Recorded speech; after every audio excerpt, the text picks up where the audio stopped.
사무엘상 23장에 보면 다윗이 죽기 전에 칭찬하고 싶은 사람은 이제까지 한 번도 등장하지 않았던 그런 무명 용사였습니다. 저는 이제 이런 신자들이 우리들 교회나 한국 교회에서 많이 나오기를 이제 바랍니다. 그래서 이들은 다윗 때문에 일하는 사람들이 아니라 이제 하나님 때문에 일하는 사람이었죠. 하나님 자체가 상급이 되어서 살아가게 해달라고 하고 기도하는 성도는 이제 자신은 간 곳이 없고 구속한 주님만 높이는 이런 신자들인데요. 이런 신자를 위해서 이렇게 목욕탕 목회자 세미나를 지난주 3박 4일간 이제 열었고 또 성황리에 은혜 가운데 잘 마쳤습니다. 진정한 이렇게 개혁이 일어나기를 원해요. 시편 84편의 제목이 고라 자손의 시 인도자를 따라 깃딧에 맞춘 노래라고 되어 있는데, 깃딧은 기쁨의 곡조라는 뜻으로 이제 포도주 틀에 놓고 즙을 짤 때 부르는 노래라고 하죠. 포도가 즙이 되기까지 발에 무수히 밟혀야 하는 것처럼 고라 자손도 그렇게 밟히고 무시 천대 당하면서 십자가의 기쁨을 알게 되었다고 생각합니다. 이제 그런 가운데서도 기쁨의 노래를 불렀기 때문에 성전 문지기 고라 자손으로 기억되고 있는 것이죠. 그러니 제목만 가지고도 우리가 얼마나 은혜를 받는지 모릅니다. 오늘은 내 하나님의 성전 문지기가 얼마나 기쁨으로 성전을 사모하는지 보겠습니다. 첫째로 주의 장막을 너무도 사랑합니다. 1절입니다. 만군의 여호와여, 주의 장막이 어찌 그리 사랑스러운지요. 그럼 고라 자손이 왜 이리도 주의 장막을 사랑할까요? 고라는 레위 지파로서 모세와 아론의 권위에 도전했던 이제 사람이에요. 고라가 워낙 레위의 증손이고 모세와 사촌이고 하니까 모세와 아론을 보고도 저들이 나와 뭐가 다르지? 민수기 16장 3절에 보면 너희가 분수에 지나도다 회중이 다 각각 거룩하고 여호와께서도 그들 중에 계시거늘 너희가 어찌하여 여호와의 총회 위에 스스로 높이 있느냐 이렇게 하면서 이제 평소에 모세처럼 되고 싶은 마음이 강하게 있다가 이제 어느 날 약점을 발견하고는 당을 짓고 자기 딴에는 이처럼 옳은 소리를 해댔습니다. 육적 정신적인 범죄보다 영적인 범죄가 더 무섭다고 생각합니다. 그 죄가 얼마나 컸었는지 땅이 쩍 갈라져서 멸망을 받았어요. 정말 사람에게는 근본적으로 스스로 높아지고 남을 가르치고자 하는 마음이 있는 것 같아요. 아니, 있습니다. 그런 고라 자손의 욕망이 우리 마음에 숨겨져 있다고 생각을 해요. 이제 고라 자손은 그래서 멸망을 당했지만 그 후예들은 남겨져서 그 성전에서 문지기와 찬양대로 봉사하게 했습니다. 이 이야기는 역대상 9장과 역대하 20장에도 나옵니다. 이 150편 시편 중에서 고라 자손이 11개나 썼어요. 조상의 죄 가운데에도 우리 대에서는 끊어질 수가 있다는 것을 깨달을 수 있습니다. 지난주 기본 족속처럼 나무 패고 물 길어도 자기 죄가 확실한 사람은 이렇게 하나님의 성전의 문지기가 될 수 있다는 거 이제 보여줍니다. 사실 다른 사람들이 생각하기에는 내가 옳은 소리를 했는데 왜 할 수도 있지만 우리가 개혁과 권위에 대한 도전과는 구별할 필요가 있습니다. 기독교 역사는 대대로 개혁자들에 의해서 발전되어 왔습니다. 루터가 이 가톨릭에 대해서 개혁을 일으켰고 칼빈이 보완을 해서 오늘의 이제 장로교에 이르렀다고 이제 할 수가 있습니다. 그러므로 옳은 소리가 개혁이 되어 발전적으로 나갈 수도 있는 것이죠. 그런데 우리에게는 노예 근성이 많기 때문에 말씀을 잘못 해석을 해서 지도자에게는 옳은 소리를 하면 안 되는구나 하고 입을 다물어 이제 버리기도 합니다. 그래서 언제 다물고 언제 해야 할지 분별하기가 참 어렵습니다. 고라는 자기가 생각하는 있는 그대로 사실을 이야기했는데도 모세에게 대적했다고 비난을 받았는가 하면, 루터는 당시 최고의 권위자인 교황 레오 10세에게 95개조 논조로 당시 교리를 비판했음에도 개혁자라는 소리를 듣습니다. 누구는 역적이고 누구는 개혁자일까요? 내 하나님의 성전 문지기가 사모되는 자는 개혁자가 될 것 같아요. 제가 QTM 창립 예배 때 그날 있잖아요. 그 엘리 제사장이 죽고 어린 사무엘이 등장을 하는데 이게 개혁의 길목을 여는 거다. 그렇게 제가 적용을 했어요. 그래서 어쩔 수 없이 개혁을 하지 않을까 이렇게 생각을 했는데 소리 없는 개혁을 이루게 하신 하나님을 찬양합니다. 개혁의 본질은 예배의 회복이고 주의 장막을 사모함이 수반되어야 할 것 같습니다. 말씀을 묵상하며 공동체에 속해서 예배를 너무 사모하는 우리들 교회를 보면 저절로 개혁이 되는 것이 너무도 많음을 보게 됩니다. 각자의 개혁이 가정의 개혁, 교회의 개혁, 사회의 개혁으로까지 이어지는 경우를 수없이 보고 있습니다. 그래서 정말 동성애자들도 카밍아웃을 하고 알코올 중독도 끊어지고 뭐 이런 수많은 예가 나와서 그래서 이론론입니다. 여기 사회 따로 개인권 따로가 아닙니다. 그래서 예배볼 장소와 시간과 또 같이 나눌 그 얘기가 통하는 그 공동체가 있다는 것은 정말 복 중의 복입니다. 직분이 높고 낮아서가 아니라 내가 사모하는 교회가 있고 보고 싶은 사람이 있고 그리고 예배 볼 시간이 있다는 것이 너무나 감사한 것입니다. 막 어찌 그리 사랑스러운지요. 사랑스러운 것입니다. 우리는 특히 같은 평신도 중에서 사역자를 세우는 교회라서 아주 성숙하지 않으면 이것을 인정하기가 진짜 어렵습니다. 평신도들 스스로 이것이 인정이 잘 되지 않기 때문입니다. 사실 이런 평신도 사역의 모델이 되는 교회도 없고 또 같이 훈련을 받았다고 다 똑같이 되는 것도 아니에요. 근데 가장 중요한 것은 끊임없이 양육을 받음으로 또 사람을 살리고 또 거기서 열매가 보이니까 이것이 온 교인에게 어그리가 된다는 사실이죠. 그래서 평신도 사역자를 세워도 교회가 잘 성장하고 너무나 이렇게 성숙해진 것입니다. 그럼에도 불구하고 어그리가 안 되는 사람도 있어요. 그래서 이렇게 보면은 너무나 이 목장이 힘들다고 해서 한 평원님이 탐방을 갔는데 왜 이렇게 힘든 목원들이 왔을까요? 그들이 연약한 저기 평원님이 그렇게 처방했어요. 연약한 목원들일 수 있겠지만은 우리 삶을 돌아보았을 땐 보통요 자기 하고 싶은 대로 하고 사는 사람들이 좀 세요. 그래서 내 마음대로 안 되는 목원들이 있다는 것은 그 하나님이 보여주시는가 보다 하고 또 이제 그런데 또 내 마음대로 안 되는 삶을 살았던 사람들은 또 굉장히 약해요. 그래서 믿음 때문이 아니고 다 성품대로 세고 약하고 하니까 너무 이제 너무나 이제 그거를 두지 마시라고. 그런데 그런 분들이 다 목자님을 겸손케 하는 것 같아요. 어때요? 그랬더니 맞다고. 나는 내 맘대로 하고 살았다고. 목자님이. 그래서 그 목자는 다 붙어 있는 것만으로도 참 잘하고 있다. 이런 말을 들을 군번은 아니죠. 목자는 바른 말도 들을 수 있는 수준이 되었기 때문에 아무리 처음 본 목원이 싫다고 해도 이제 그 얘기를 드러내야 된다고, 별 인생이 없다고 이제 그렇게 이제 그 나눔을 이제 했어요. 그러니까 또 목원 한 분이 이러는 거예요. 저는요 기복이 왜 나쁘다고 하는지도 모르겠고 우리들 교회가 기운이 안 좋은 것 같아요.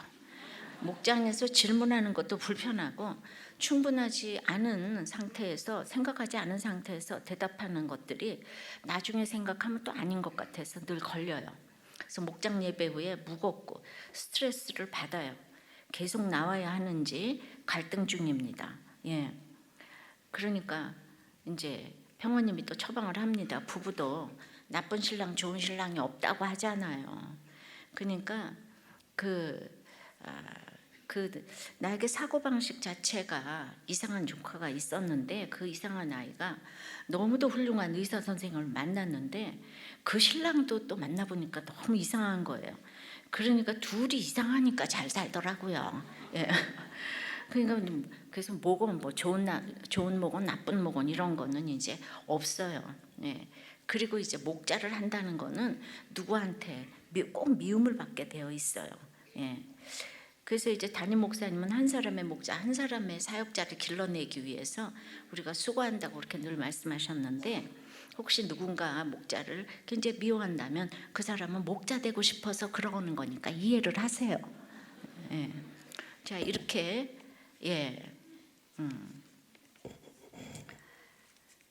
자, 이제 그렇습니다. 여러분은 어떠세요? 예. 적용을 좀 이제 해보시겠습니까? 예. 여러분은 개혁자입니까? 권위에 대한 도전자입니까? 예. 아직도 직분 타령을 하거나 남을 이제 원망하고 있지는 않습니까? 예. 근데 이번에 우리 그 340억 그 부도내고 감옥에 갔다 온 목자님의 탐방을 목사님들이 오셨는데, 거기 모건 부부가 열심히 싸우다가 그냥 나가버렸다요. 예. 이제 그런 날은 좀 안 싸워주시면 좋은데, 예, 우리들 교회 리얼리티니까. 근데 도리어 목사님 부부가 너무 은혜를 받으셨다는. 예. 아, 우리도 저렇게 싸웠는데. 예. 그래서 그냥 뭐 다 우리는 실제적인 거지 무슨 특별히 좋은 목장을 고른 것도 아니고, 제가 말해도 휴문에 오면 훨씬 퀄리티가 좋은데, 예, 판교 목장만 갔기 때문에 이런 일이 일어나지 않았나 뭐 이런 생각도 해요. 예. 시편 그 84편 1, 2, 3절에 보면은 그 1절에 주의 장막, 여호와의 공정, 3절에 주의 제단, 4절에 주의 집. 예. 그러니까 이렇게 고라자손이 하면은, 고라자손이 교회하면 그냥 부들부들 떨리는 게 있는 거예요. 옛날에는 여기 집안이 이제 굉장히 목사님 집안이잖아요, 고라가. 이것도 저것도 다 우스웠는데 내가 성전에서 나무 패고 물 깃는 것만으로도 너무 이제 감사하다는 거예요. 예. 그러니까 우리들 교회가 믿음이 있는 것은 성전에서 세팅하고 의자 놓고 화장실 청소하는 것을 감사해야 하는 사람들이 모였기 때문이죠. 예. 휘문만요. 예. 제가 또 휘문에 왔지 않아요? 예. 주의 긍정이 얼마나 사랑스러운지 아는 사람들이 모였기 때문이죠. 주의 집을 사모하는 자의 삶은 2절에 주께 부르짖고, 3절에 안식을 얻으며, 4절에 항상 찬송하며, 5절에 새 힘을 얻고, 6절에 슬픈 가운데도 은혜를 얻고, 7절에 이렇게 늘 주님께 가까이 나가는 거예요. 이것이 주의 장막에 거하는 것입니다. 이런 사람들이 주의 장막에 거하는 것이지 그냥 교회 열심히 다닌다고 다 믿음 있는 것은 아니에요. 부부관계도 이제 그 비밀이 있잖아요. 그런 비밀을 가지고 있으면 괜히 기쁘죠. 싸워도 화해가 금세 됩니다. 뭐 아무리 뭐 보석 사주고 호강시켜줘도 우리가 부부관계가 제대로 이루어지지 않으면 어찌 그리 사랑스러운지 하는 고백이 안 나와요. 나와 예수님과의 관계도 마찬가지입니다. 예수님과 나만의 인격적인 만남, 그 비밀이 있어야 이런 고백이 나오고 그냥 콧노래가 이제 절로 나오는 것입니다.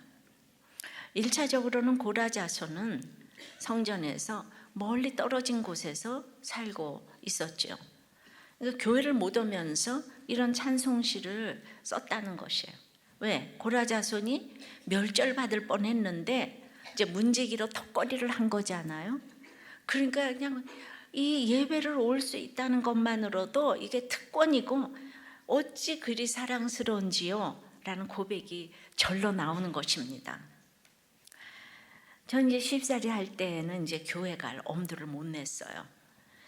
근데 병원 개업하고 분가해가지고 이제 남편하고만 살면 사정이 나을 줄 알았는데 남편이 훨씬 더 어렵게 하는 거예요. 둘이서만 있다 보니까 일거수일투족이 다 손바닥 안에 들어와 있어요. 근데 제가 이제 그때는 이제 그 좀 주님을 처음 이렇게 만나가지고 독한 마음을 먹고, 이제는 나를 교회 못 나가게 하면 이혼이다 막 이렇게 제가 셌던 적이 있거든요. 그랬더니 겨우 이제 교회를 다니게는 해주었는데 저는 이제 주일 아침뿐만이 아니고 주일 저녁, 수요 저녁 예배, 그땐 오전 예배가 이제 없었던 시절이에요. 그런데 딱 주일 오전 예배만 갔다 오라고 하는 거예요. 그러니까 이제 예배를 마음대로 다니는 사람이 너무 부러웠어요. 근데 교회를 가면은 제가 이제 남편은 꼭 제가 놀러 갔다 온다고 생각을 해서 꼭 갔다 오면 누구 만나고 왔냐? 이렇게 꼭 얘기를 해요. 그러니까 제가 저녁 예배를 다녀오는 날이면 아예 이제 병원에 셔터문을 내리고 그냥 잠갔어요. 그래서 제가 이제 부득불 벨을 눌러야 되는 거예요. 병원에 그냥 벨 소리가 그냥 요란하게 울리니까 얼마나 그 입원하는 병원인데 창피합니까? 그러니까 요란을 떨고 들어가 가지고는 또 들어와서 정말 또 누구 만나고 왔냐고 이렇게 난리를 쳤습니다. 그렇게 힘드니까 저는 오히려 예배에 대한 이런 사모함이 더 넘쳤어요. 제가 그 난리를 치고 들어가서 있는 대로 또 밤에 욕을 먹어가며 그리고 교회 가서 드린 예배가 은혜가 돼야 이 고난을 통과해 갈 거 아니겠어요? 예. 그래야 남편에게 복종이 되고 사랑이 되겠는데 그 당시 잠시 다닌 교회가 분규 중이라서 너무 시끄럽고 예배 중에 막 사역자에게 물컵이 던져지고 막 이렇게 쥐잡듯 하니까 이제 은혜가 안 되었어요. 그러니까 제가 순교의 마음으로 교회를 가서 그 모습을 보고 오니까 야 이건 교회 갈 일이 아니다 이제 이 생각이 드는 거죠. 내가 얼마나 절박해서 간 예배인데 기가 막혔어요. 그래서 목사님들 그러시면 정말 아니 된다고 저는 이 연사 부르짖고 싶어요. 교회에 대한 실망이 컸지만 그래도 끝까지 지키면서 제가 이렇게 큐티한 사람들이 있다고 그랬잖아요. 2-3명. 그 몇 분이 큰 역할을 하셔가지고 그 교회에 좋은 목사님이 부임하셔서 묵상하는 교회로 바뀐 것까지 보게 하셨어요. 제가 그렇다고 해서 교회를 떠난 건 아니에요. 하나님이 저에게 목회를 하게 한 것은 말씀 묵상과 가정 준수 때문이지 교회에 대한 대단한 비전이 있어서는 결코 아니에요. 저는 원래 이렇게 사역자 출신이 아니기 때문에 교회는 이래야 한다는 이런 것이 저한테 굳어져 있는 것들이 있어요. 그래서 부목사님들이 저를 보고 부목사를 안 해봐가지고 모르는 게 너무 많으시다고 이렇게 늘 얘기를 합니다. 그래서 큐티를 그래서 열심히 했어요. 그렇지만 제가 모르는 것 빼고 또 아는 게 많잖아요. 그러니까 우리들 교회 모였잖아요, 그죠? 제가 예전에 했던 대로 했으면 안 했을 거예요. 그리고 지금 사역자 출신이라면 이런 설교는요 간이 배 밖으로 나와도 못하는 설교예요. 저는 뭘 모르기 때문에 이렇게 이게 좋은 말인지 나쁜 말인지도 모르고 이제 하는 거예요. 물론 그럼에도 이제 저는 주일 예배는 절대적으로 사수했습니다. 남편의 구원을 위해서도 주일 예배는 절대적으로 사수를 했어요. 그러다가 이제 남편이 가고 나니까 너무 그때 이제 또 이사를 갔어요. 이제 좋은 교회니까 1년에 1부 예배도 가고 2부 예배도 가고 재수생 모임도 하고 뭐 신입생 모임도 가고 그리고 저녁 예배도 드리고 감격에 넘쳐서 에르베트도 없는 5층 아파트인데 하루에 지금 몇 번 오락내락 하는지 그러다가 시간이 가니까 그 좋던 예배가 감격이 줄어들면서 환경에 장사가 없다는 것을 알게 되었어요. 그러니까 힘들고 어려울수록 하드웨어까지 사모하고 이 장소를 사모하게 되는 것 같아요. 그러니까 가지 못할 때는 너무 가고 싶고 하지 못할 때는 너무 하고 싶은 게 많잖아요. 그것이 장소의 감격이고 시간의 감격이에요. 그런데 하나님이 임재하시는 주의 장막은 그 장소와 시간을 넘어서는 이제 이런 정말 감격이죠, 그죠? 저는 고난을 겪는 동안 주의 장막 또 주님이 임재하시는 장소와 이 시간에 대한 사모함이 있었어요.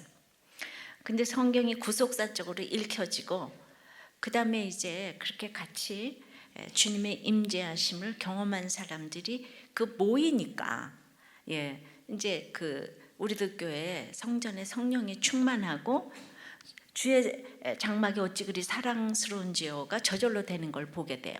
그러니까 우리는 한 사람 한 사람이 성전이니까 이런 무형의 성전이 구속사적으로 해석하는 성전들이 모여있는 유형의 성전이 되니까 주의 장막이 어찌 그리 사랑스러운지요가 되더라 이거죠. 그러니까 진짜 이렇게 사모하게 되는 그걸 이렇게 이제 보게 됩니다. 좀 적용해 보실래요? 어려운 형편에 있지만 예배 볼 시간과 장소와 사람이 있다는 것만으로도 너무 죄의 장막이 어찌 그리 사랑스러운지요가 되십니까? 예. 쉽게 얘기를 하면 여러분 목장이 또 교회가 일입니까? 기쁨입니까? 예. 책임감으로 옵니까? 예. 근데 여러분도 세상에 저기 기쁨입니까? 지금 제가 이렇게 물어보면 기쁘기는 개뿔. 그러고 앉아 있는 분이 몇 명 되시죠? 예. 조금만 더 참고 개뿔하시지 마시고. 그래서 오늘 각자 그 목자, 부목자, 권찰, 목원들 입장에서 한번 적용을 리얼하게 한번 해보시기 바래요. 두 번째는 여호와의 궁정을 쇠약하기까지 이렇게 사모합니다. 2절입니다. 내 영혼이 여호와의 궁정을 사모하여 쇠약함이며 내 마음과 육체가 생존하신 하나님께 부르짖나이다. 그러니까 쇠약해질 때까지 앉으나 서나 여호와의 궁전을 사모하는 것입니다. 그것은 거꾸로 내 마음과 육체가 쇠약해지지 않아서 하나님의 궁전을 사모하지 못해요. 그래서 쇠약하니까 생존하시는 하나님께 부르짖는 것입니다. 내 영혼이 지치기까지 쇠약해졌다고 합니다. 얼마나 폭풍과 강풍이 휘몰아쳤으면 그리 되었겠습니까? 고라 자손이 이제 모세와 아론에게 반역한 것 때문에 하나님은 아주 이 고라 자손의 씨를 말릴 것처럼 땅이 입을 쩍 벌리고 있는데 이렇게 남은 자가 있을 줄 몰랐죠. 그러니까 뭐 모두가 지금 이제 이 느디님, 기브온은 느디님이라고 하죠. 그 사람이 이방인이라 나무 패고 물 길어도 너무나 감격이 있는데 고라 자손은 그 엘리의 후손이죠. 집안이 너무 좋은 거예요. 그런데 거기는 아비아달이라고 또 다윗을 반역했던 대제사장이 있어요. 그래서 굉장히 집안이 좋지만은 그런 사람들이 지금 이제 주의 궁정에서 하루만 살아도 좋겠다 하면서 조상의 죄를 내 죄로 여기고 겸손합니다. 조선시대 7천반의 천민 중에서도 천민이라면 그러지 않았을까요? 백정 박성춘 장로가 그랬을 것 같아요. 아들 박봉출은 박서양으로 이름을 바꿔서 세브란스 출신의 의사가 되었는데 이제 지금은 조선 왕조의 왕보다는 세브란스 출신의 의사가 더 로얄 패밀리가 됐어요. 완전히 판도가 바뀌어졌어요. 그래서 지금도 그런 감격이 있나 좀 물어보고 싶어요. 오늘 나에게 광풍이 휘몰아치면 다 그런 것은 아니지만 고라 자손처럼 뭐 우리 조상에 뭐가 있어서 그렇겠구나 이렇게 생각하고 주의 궁정을 사모해야 되는 거예요. 그래서 우리 조상이 불신결혼을 해서 지금 몇백 년이 지금 힘들 수가 있는 거예요. 그리고 이제 육신의 정욕이 가장 원수 아니겠어요? 그래서 불신결혼을 하죠. 고라 자손이 그만큼 그 육신이 큰 원수 덩어리였던 거죠. 그러니까 마음과 육체를 이제 억어하기가, 즉 바르게 다스려 나가기가 얼마나 힘든지 모르는데 그 억어하다는 거는 수레를 메운 소나 말을 부리어 모는 일이에요. 근데 그걸 거스려서 이제 바른 길로 나가게 하는 게 억어인데, 예를 들어서 사나운 아내를 자기는 좀처럼 억어할 수 없었다. 그러니까 이게 굉장히 싸납다는, 그걸 이제 바로 잡기가 어렵다는 그 뜻으로 이제 억어라는 지금 단어를 제가 썼는데요. 생존하신 하나님께 부르짖는 기도를 하게 되는 것은 나의 육신의 정욕을 이렇게 바로잡기가 힘들어서, 억어하기가 힘들어서 그래요. 어떤 것 한 가지도 제대로 조절할 수 없는 것이 그 육체예요. 어떤 집사님은 이 식욕 하나를 조절을 못해서 아주 그냥 맨날 맛집이라면 그냥 다 돌아다니는데 음식을 끊고 끊고 사는 거 연습하고 금욕도 해보지만은 그 육체의 마음과 육체를 억어하기가 너무 어렵다는 거죠. 그리고 이제 또 상처가 주 안에서 해결이 안 되면 이게 100% 남을 공격하거나 자기를 이제 공격하는 거죠. 그래서 상처가 예수 안에서 해결이 안 되면 정말 안 지나서나 남을 찌릅니다. 근데 남을 공격하지 않는 사람은 또 자기를 공격해서 이렇게 또 자살을 합니다. 착한 사람은 없어요. 그러니까 예수를 믿냐 안 믿느냐지 착한 것은 이제 없습니다. 어떤 분이 참 행복하게 잘 살아왔는데 어느 날 부인이 다른 남자와 주고받은 문자를 보았어요. 2년이나 된 눈 뜨고는 볼 수 없는 문자인 거예요. 그러니까 부인하고 잘 산다고 생각했는데 그 문자를 봤어요. 그래서 부인이 아무리 잘못했다고 해도 이 남편이 마음과 육체를 억어할 수가 없는 거예요. 너무 싸나운 거예요. 그래서 13층에서 자살하려고 뛰어내리려고 했는데 부인이 비로소 참았는데 또 달리는 차에서 뛰어내렸다는 거예요. 모든 것이 다 갖추어서 잘 살고 있는데도 그 하나 때문에 이제 이렇게 억어를 못하는 거예요. 앉으나 사나 모든 신경이 거기가 있어요. 어떤 것도 믿어지지 않습니다. 이것이야말로 생지옥 아니겠습니까? 그래서 부인 앞에서 죽어서 이제 원수를 갚으려고 하는 거예요. 너무너무 안 됐어요. 자, 이런 분들이 다 교회에 옵니다. 이런 분들이 어떻게 해야 자신의 마음을 억어야 하는지 알 수만 있다면 얼마나 좋겠습니까? 그런데 안 된다고 합니다. 이런 분 어떻게 해야 되죠? 정말 이거는 하나님의 은혜가 아니고는 안 돼요.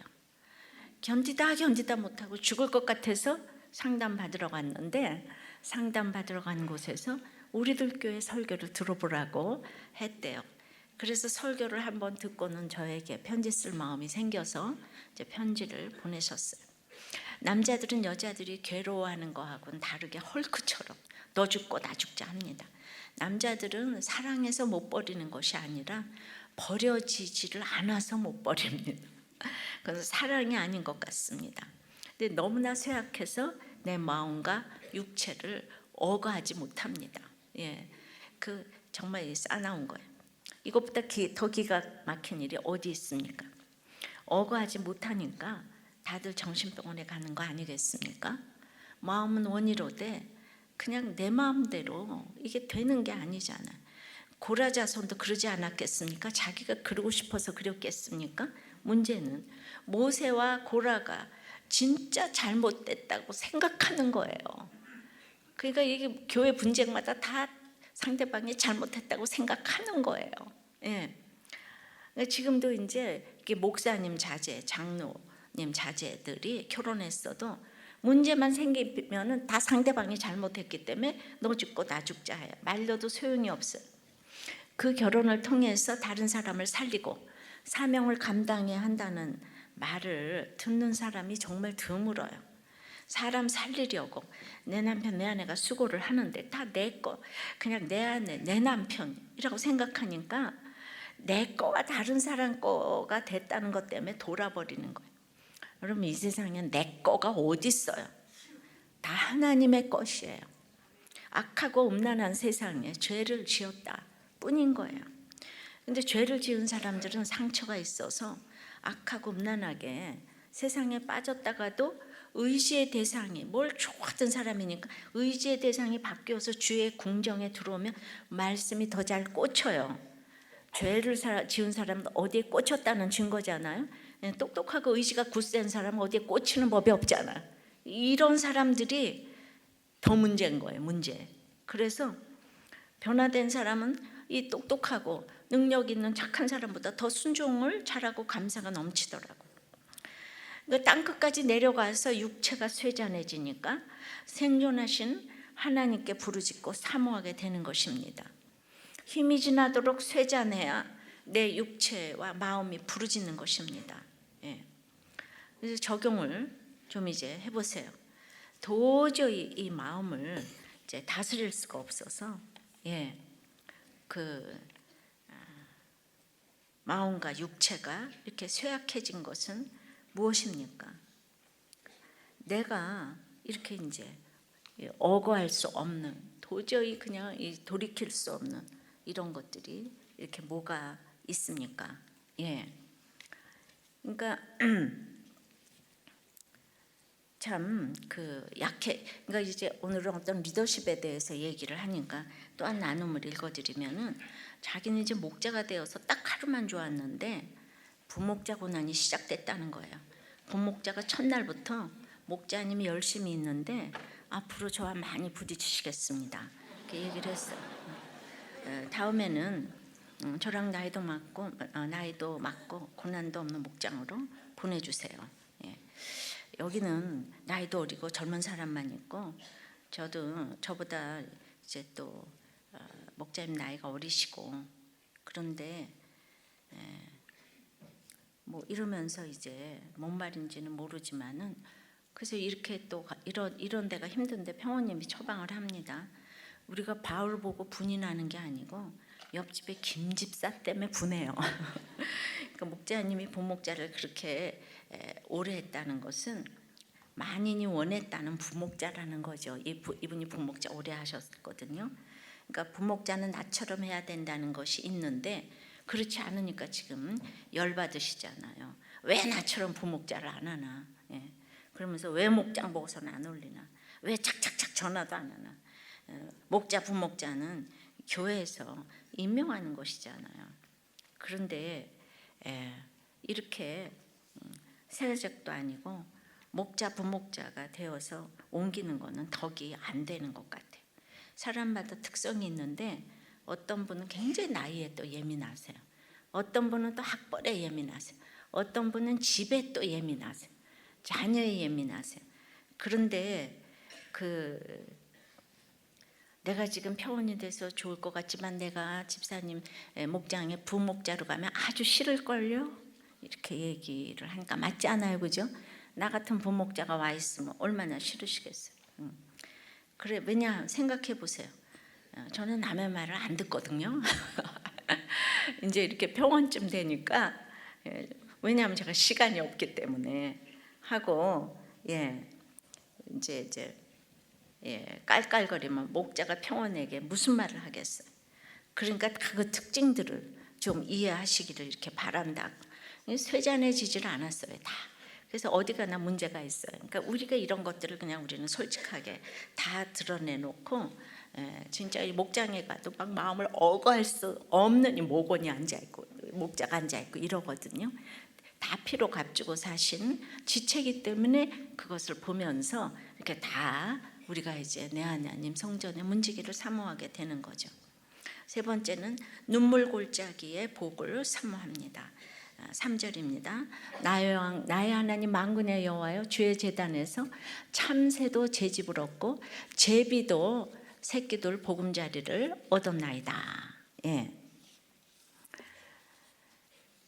내가 형편없지만 주님을 이제 부르짖게 되니까 이렇게 안식을 얻게 돼요. 나는 참새 제비 한 마리 값도 안 되지만 주의 궁전에서 새끼들 보금자리를 얻었어요. 평강이 있어요. 그러니까 5절에 주께 힘을 얻고 그 마음에 시온의 대로가 있는 자는 이제 복이 있나이다 그랬어요. 주께 힘을 얻으면 그 마음에 시온의 대로가 있게 되는 복이 임하죠. 근데 고라자손은 자기 방법으로 사람에게 힘을 얻기 위해서 애를 쓰고 마음에 원망의 대로가 있고 미움의 대로가 있고 그러니까 이제 불법의 대로가 있고 정욕의 대로가 있으니까 힘을 못 얻는 거예요. 주께 힘을 얻어야 되는 거예요. 고라 자손 같으면 얼마나 이 자손들이 원망하면서 살겠어요. 지금 그 이완익의 자손들 있죠. 이완용이라고 할까? 이완용하고 이완익은 다르다고 하는데 이제 보지는 않았지만은 그냥 그 정도로 지금 보면 될 거예요. 이 고라 자손을. 그러니까 그냥 막 원망과 미움과 불법과 정욕의 대로가 그러니까 이제 힘을 못 얻는 거예요. 그 자손들이 저런 드라마를 보면 어떻게 살겠어요, 그죠? 그러니까 주께 힘을 얻어야 돼요. 근데 이럴 때 내가 바로 그 자손이다 그러고 나가서 예수 믿고 이 얘기를 딱 하면 초토화되는데 그걸 이제 못하는 거죠. 6절입니다. 그들이 눈물 골짜기로 지나갈 때에 그곳에 많은 샘이 있을 것이며 이른 비가 복을 채워주나이다. 그러니까 내가 눈물 골짜기를 통과할 때 다른 사람들이 나 때문에 다 샘물을 마시는 거예요. 고라 자손이 이걸 알게 되었어요. 내 남편 자식 다 부모가 속을 썩이니까 주의 궁정을 사모하게 되었어요. 내가 너무 수치를 당하고 치졸하고 졸렬하니까 주의 궁정을 사모하게 되었어요. 눈물골짜기는 오늘 본문 보니까 극복하는 게 아니고요, 지난데요. 통과하는 것이 성도의 인생이에요. 성경에는 극복이란 단어가 없다고 그랬어요. 내가 노력해서 극복하는 게 아니에요. 주님과 함께 동행하면서 지나가는 거예요. 통과하는 거예요. 예. 거기서 시온의 대로가 있는 인생은, 그러니까 말씀의 대로가 있는 인생은 아무리 눈물골짜기를 통과해도 또 다른 메마른 곳에 샘의 곳이 된다는 거예요. 남들이 나를 보며 힘들겠다고 하는데 다 나한테 와서 샘물을 마시는 거예요. 이게 바로 내 하나님 성전의 문지기의 복이에요. 이 기적을 창출하시는 주인공이 되셔야 되는 거예요. 내 남편이, 아내가 인간 같지 않고, 그렇지만 그래도 거기서 다른 사람들이 나를 보고 샘물을 마셔야 되는 거예요. 이것이 하나님의 백성이 걸어갈 시온의 대로가 있는 인생인 거예요. 그리고 이제 바람 핀 것 욕할 거 없어요. 예.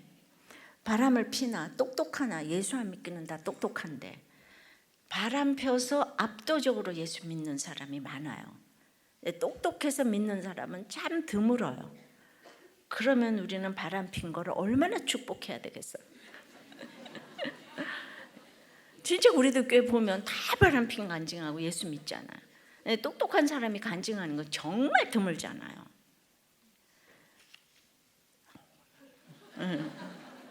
가치관이 이렇게 변해야 되는 거예요. 도덕적인 사람 보면 이제 감사하지만 바람 피우는 사람 보면 어머 잠시 후에 예수 믿겠네, 더 감사하네, 이렇게 되면 얼마나 좋겠어요. 이런 사람은 무슨 일이 와도 이렇게 내공이 이제 쌓이는 거죠. 그러니까 내가 먼저 예수 믿어서 그 이해를 하면 되는 거예요. 저 사람은 예수 없어서 해석을 못하는 거지 이러면 되는데 맨날 죽어야 되나 살아야 되나 그냥 이 생각만 하니까 교회가 무슨 소용이고 교회를 다니들 무슨 소용입니까? 지금 이제 한 청년 부부가 지금 이혼하려고 그냥 여긴 뭐 아파서 못 살고 저긴 빚 많아서 못 살고 그따위 소리 좀 하지 말라고요. 예, 우리 목사님도 이 대단한 부인 얻어가지고 이렇게 잘 살고 있는데, 예, 그러니까 뭐 당장 그냥 그 빚이 다 나한테로 올 것 같아서 목장에 가서. 근데 이럴 때 부모들이 도와주면 안 되는데 안 믿는 부모들이 있으면 이때 그냥 집을 얻어주고 나와라. 그래서 양가가 믿는 집이 너무 이제 중요하다는 거죠. 그래서 이제 불신결혼을 하면 안 되는 거죠. 정말 근데 믿는 우리도 그렇게 집을 사주고 나오라 그러면 안 되는 거예요. 선택이 없는 거예요. 어려서부터 말씀이 들리든 안 들리든 교회 다니며 듣기만 해놓으면 힘들 때 어떤 길을 가야 할지 누구한테 가서 물어볼지를 아는 거예요. 그러니까 어렸을 때 단백질이 형성될 때 온 인생 다로 받아들여질 때 말씀을 넣어줘야 되는 거예요. 근데 20살이 넘어가면은 기억력 끝났지 않아요. 그때부터 하는 거는 이제 너무 더딘 거예요. 그래서 어렸을 때 어떻게든지 말씀의 가치관을 넣어줘야 되고 유아 세례 때마다 신결혼 시키겠다고 다들 이제 이렇게 선언을 맹세를 하잖아요, 그죠? 그러니까 그랬을 때는 그러고 밖으로 나가 무슨 그렇게 뭐 인격적으로 주님을 애들이 만나겠습니까? 그래도 그렇게 해놓으면 어렸을 때는 시키는 대로 하니까 그래도 쥐새끼 때 잡아야지 돼지 새끼 되면 절대로 못 잡아요. 그러니까 무조건 들을 때 그러면 다들 사건이 왔을 때 어디서 물어야 하는지 아는데 몰라서 다 자살을 하는 거예요. 시온에 데려가 있고 눈물 골짜기로 통행하는 사람은 바람을 피우건 자식이 공부를 못하건 다른 사람에게 먹일 샘물이 있고 가진 것이 없어도 다른 사람에게 은혜를 입힙니다. 제일 중요한 것은 그 신결혼인 거예요. 적용해 보세요. 여러분은 눈물 골짜기를 통과하며 다른 사람들의 샘이 되고 있습니까? 아직도 서러워서 눈물을 흘리고만 있습니까? 네 번째는 내 하나님 성전의 문지기의 복은 주의 공정에서 한날을 사모한다고 그래요. 7절입니다. 그들은 힘을 얻고 더 나아가 시온에서 하나님 앞에 각기 나타나리이다. 그러니까 영적인 자는 그냥 조그만 것 하나도 감사하니까 자꾸 감사할 제목을 주셔서 점점 힘을 얻어갑니다. 그래서 감사하는 사람은 매일 감사하는데 아닌 사람은 매일 비판을 하니까 있는 힘도 자꾸 없어집니다. 8절입니다. 만군의 하나님 여호와여 내 기도를 들으소서. 야곱의 하나님이여 귀를 기울이소서. 기도의 대상은 하나님이에요. 야곱의 하나님을 특별히 부르짖는 것은 약속의 조상 중에서 가장 인간적이고 돈 여자 욕심이 많았던 야곱을 이스라엘 되게 하셨기 때문에 성경은 계속 야곱의 하나님을 이야기합니다. 9절에 우리 방패이신 하나님이여 주의 기름 부으신 자의 얼굴을 살펴보옵소서. 나를 도와줄 자가 이 세상에 없지만 방패 되신 하나님이 오직 나의 보호자이기 때문에 기름 부은 자는 택자잖아요. 택한 자인 나의 얼굴을 살펴보세요. 하나님 면전에서 너무너무 눈물을 흘리면서 사모하면서 방패 되신 하나님의 이름을 부르짖는 거예요. 택한 자의 나의 얼굴을 좀 보라. 택한 자의 나의 얼굴을 좀 보라고. 드디어 이제 10절 나옵니다. 주의 궁정에서 한 날이 다른 곳에서 첫날보다 나은즉 악인의 장막에 사는 것보다 내 하나님의 문지기로 있는 것이 좋사오니. 고라 자손들의 신앙 고백인 거예요. 고라의 반역으로 인해서 쫓겨났던 이 하나님의 궁정으로 그렇게 사모하다가 다시 돌아올 수만 있다면 문지기도 너무너무 이제 좋은 거예요. 우리 평원님이 늘 간증하는 내용 중에 그 수석 장로인 아버님이 꽃뱀에게 물려서 바람 피워서 교회에서 치리를 받아서 신문에까지 났다고 했어요. 근데 이제 수석 장로가 이제 여자에게 돈 빼앗긴 것도 기가 막힌데 망한 것도 기가 막힌데 그게 교회에서 또 치리까지 당했는데 또 자녀들에게 멸시를 당하고 그러니까 이제 갈 데 올 데가 없는 거예요. 이랬을 때 이분이 정말 마지막에 개척교회에 가가지고 날마다 그 새벽종 치다가 돌아가셨다고 그랬거든요. 이 이야기가 꼭 고라자손 이야기 아닙니까?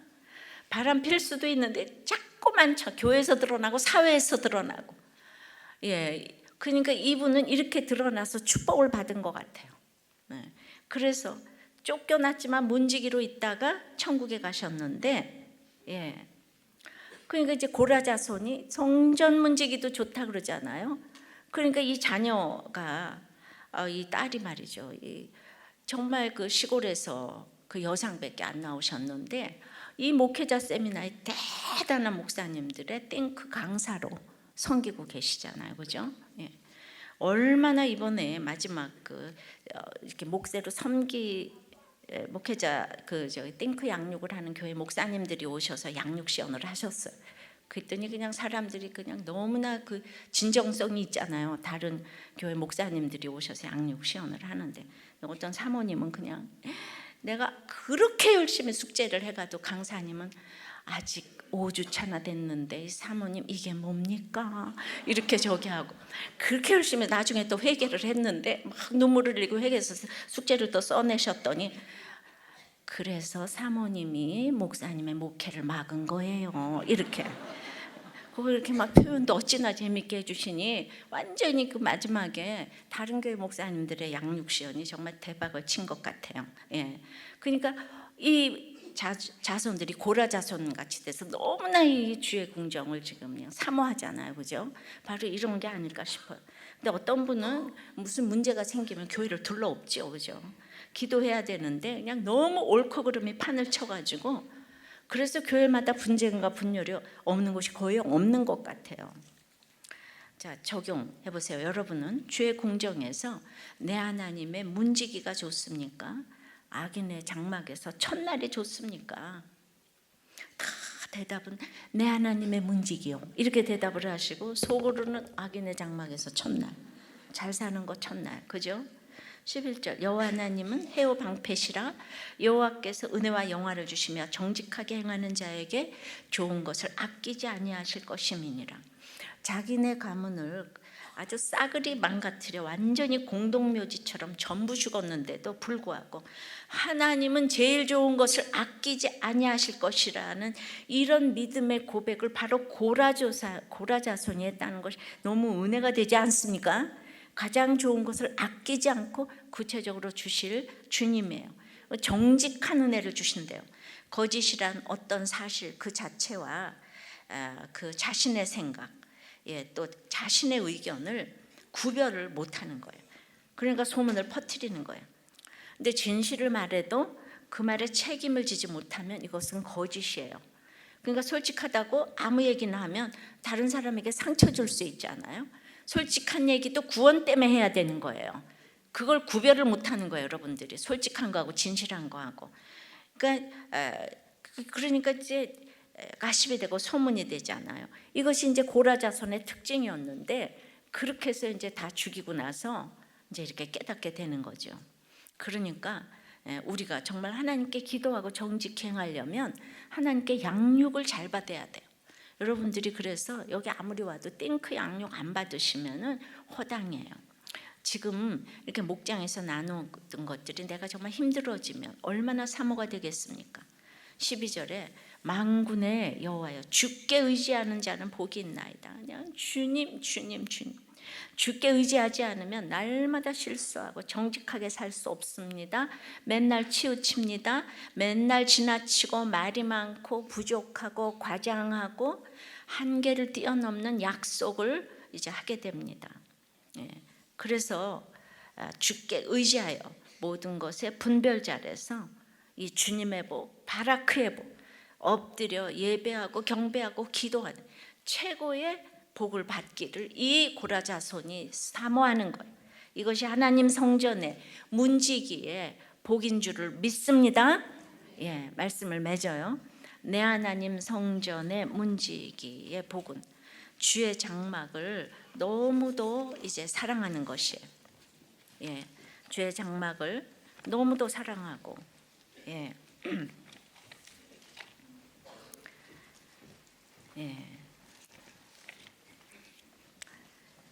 하나님의 성전이 되는 것은 이제 권위에 도전했다 망한 경험이 있잖아요, 그죠?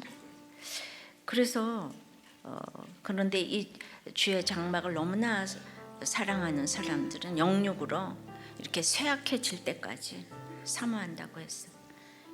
주의 궁정이 안식처가 되고 눈물 골짜기를 통과할 때 정말 우리가 참으로 사모가 되잖아요.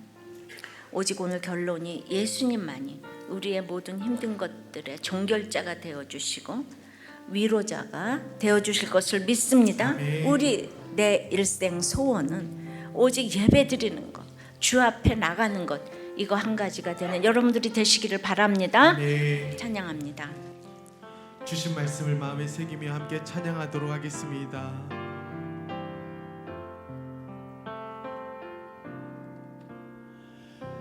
내 주를 가까이 하게 하면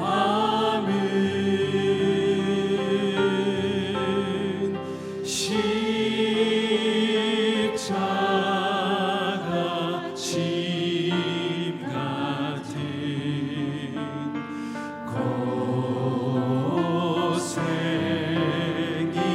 고생이나 주님 제 일생의 소원이 내 일생 소원은 늘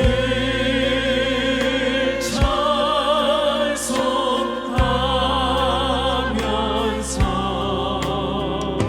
주께 더 나아가기 원합니다.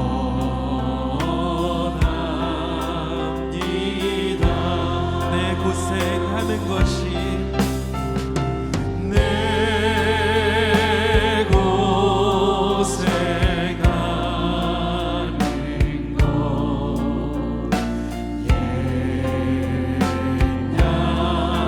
옛야고비 돌베개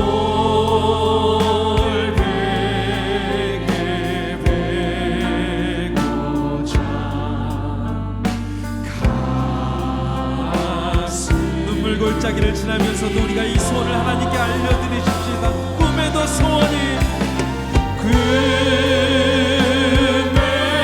금에도 소원이 늘 찬송하면서 주께 더 나아가기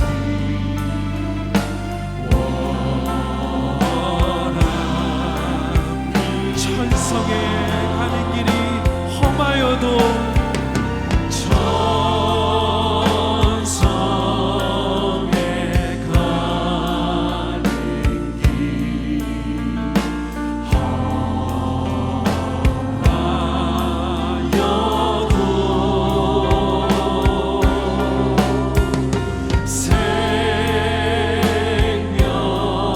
생명길 된 이 모든 것이 은혜입니다.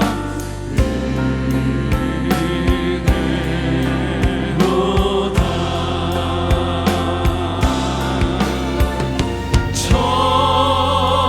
천사 날 부르니 늘 찬송하며 주께로 날마다 주께 더 나아가기 우리 사모함을 가지고 목소리 높여서 예배단을 쌓으며 나갑니다. 야곱이 잠께요. 야곱이 잠께요.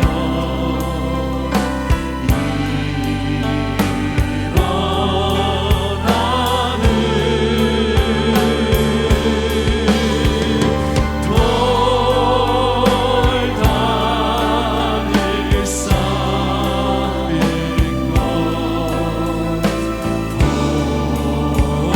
주님 내 하나님 성전에 묵지기로 저를 삼아주시옵소서. 할렐루야. 스칠 때 되도록 늘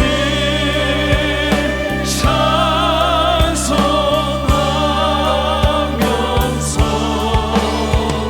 주께 더 나아가기 원합니다. 여러분들이 지금 반역하고 올건하고 있는 것은 무엇인지 이 고라자손의 넘어짐이 교인이 되게 해달라고 기도하시고 예배드리는 것을 최고의 복으로 기쁨으로 아는 부모가 되어서 이 주님을 내가 얼마나 사모했는지 이것이 자녀에게 나중에 구원으로 찾아가는 이런 예배가 되게 해달라고 참으로 주님을 사모함으로 이 쇠약해지는 은혜를 달라고 또 기도하십시오. 주의 궁정에 있는 그 한날을 악인의 첫날보다 기뻐하는 우리가 되게 해달라고 다 같이 기도하겠습니다. 아버지 하나님, 내 하나님의 성전의 문지기의 복이 얼마나 대단한 복인지를 오늘 알았습니다. 정말 우리 속에 또 제 속에 가르치고자 하는 것들이 있고 날마다 이런 비교하는 것들이 있기 때문에 참으로 고라자손의 넘어짐이 우리에게 교훈이 되게 도와주시옵소서. 아멘. 주의 제단, 주의 궁정, 주의 장막, 고라자손이 부들들 떨면서 부르는 그 주님의 성전 얼마나 사모했는지 우리가 이렇게 주님의 성전을 이렇게 사모하는 것, 내가 예배를 너무너무 사모했다는 것, 이것이 우리 자녀들에게 나중에 아버지 안의 훗날 이것이 구원에 찾아감으로 정말 구원이 될 수 있는 우리의 예배의 그 사모함이 될 수 있도록 은혜 내려 주시옵소서. 우리가 몸과 마음이 아직 쇠약해지고 쇠잔해지지 않아서 생조 사시는 하나님께 기도하지 못하는 것들을 불쌍히 여겨 주시옵소서. 참으로 정직히 행하지 못하기 때문에 시온의 대로가 열려지지 않는 것도 불쌍히 여겨 주시옵소서.